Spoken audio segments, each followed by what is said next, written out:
For the first time in US history, the Congress has no speaker.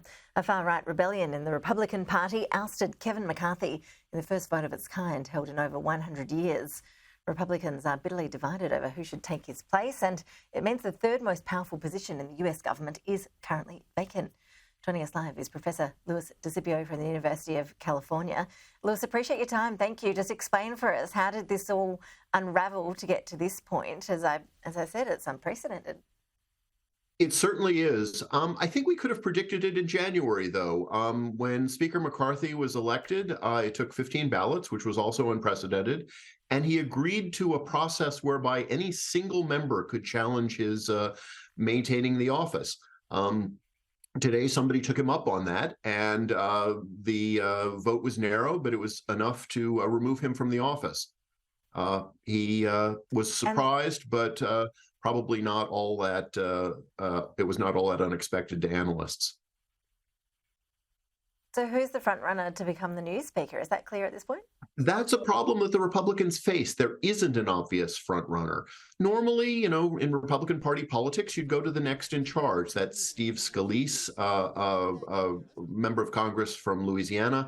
He has some health issues, so that raises some challenges. And he's also tied to McCarthy, so the people that opposed McCarthy probably oppose him.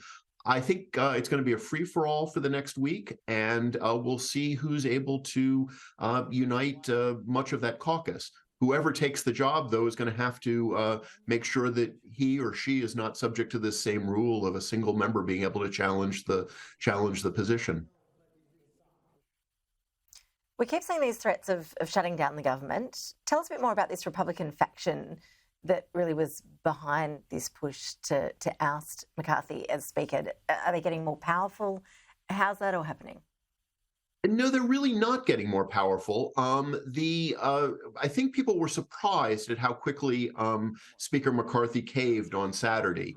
You may remember going into the morning Saturday in the United States, the House had its sort of solution to the government budget. The Senate had a different one.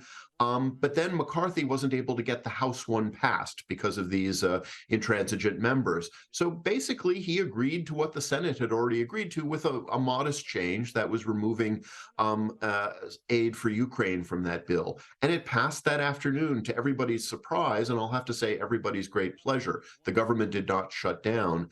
But that alienated these far-right members of Speaker McCarthy's coalition, and one of them today used that opportunity to challenge the speakership, and won, I think, probably to his surprise.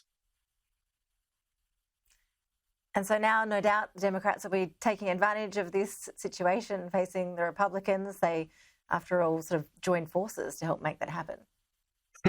Well, it's funny, the Democrats united today to oppose Speaker McCarthy. That probably shouldn't surprise us, because Speaker McCarthy has been very conservative in his own leadership, has sided with the insurrectionists after January the 6th, and has not been very bipartisan in his own approach. But the Democrats face a challenge also, because the extension of government funding that was passed on Saturday only extends through mid-November. So we're going to need another compromise by the middle of November if the government is going to continue to operate. I think it would be wise for all parties to look for some bipartisan solutions at this point, but with the sort of raw feelings on the Republican caucus, it'll probably take them a little while to get to that point. We'll be watching closely. Professor Desipio, really appreciate your analysis. Thank you. My pleasure.